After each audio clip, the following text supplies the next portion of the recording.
Welcome. In this video, we're going to be talking about center of mass. So we'll talk about what is mass, what is the center of mass, and how can you change the center of mass.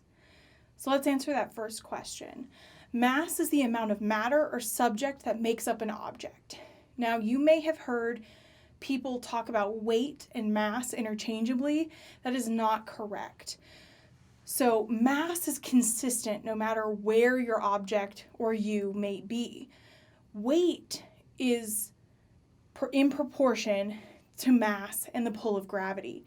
That's why when an astronaut is on the moon, they weigh less than they do on Earth, but consistently they have the same mass at all times.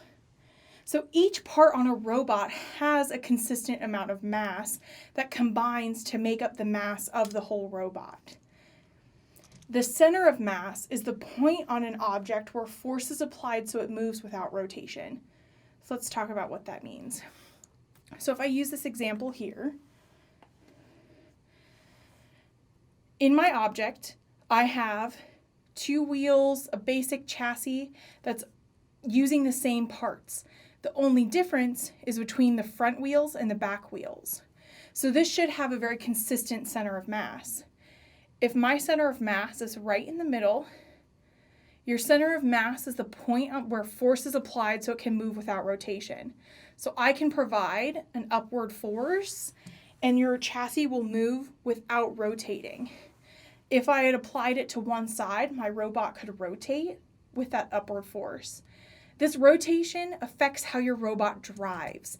So if your center of mass is off to one side, it could cause your robot to veer left or to veer right, or if it's too far in the front or too far in the back, it can cause your robot to tip up.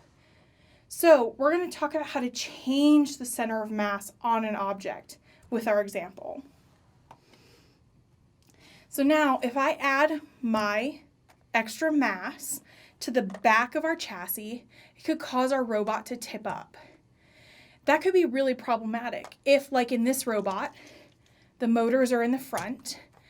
Now, my wheels are off of the ground, so the force cannot be transferred from the motor to the wheels to the surface because there's no connection between the wheels and the surface.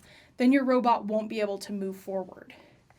In opposite, if I moved that additional mass to the front, it could lift the back wheels up, but it may also provide additional downward force on those driving wheels and cause more traction for those wheels. So it's all about balance on what you're looking for with your center of mass. Do you want additional traction? Is that going to impact your build in any other way?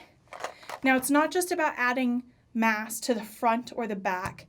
It's also about left and right. So as previously mentioned, if I add additional weight to one side, your robot will veer in the direction of that mass. So that would be to the left or to the right.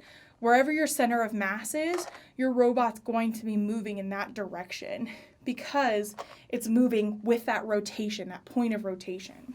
Now, in most robots, you're not going to be adding weight like these blocks to change your center of mass. You're going to be moving the location of your wheels, the number or location of your motors, adding additional pieces, even moving your brain and your battery. So all of those changes can impact the center of mass on your robot and how your robot moves, whether it be tipping up, veering to one side, or providing additional downward force and creating more traction.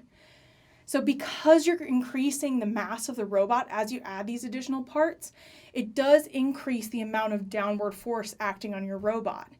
So this can impact the performance of your robot as well, all depending on where the motors, wheels, center of mass, or any other large mass object is in your robot. So to summarize, mass is the amount of matter or substance that makes up an object, and the center of mass is an object is the point where force is applied so that there is no rotation while the object is moving, whether that be sideways rotation, forward and backward rotation, that all affects your robot. So you can change the center of mass to your robot to alter the performance depending on what kind of forces your robot may be acting against. So have fun testing your center of mass on your robot, and we will see you in the next video.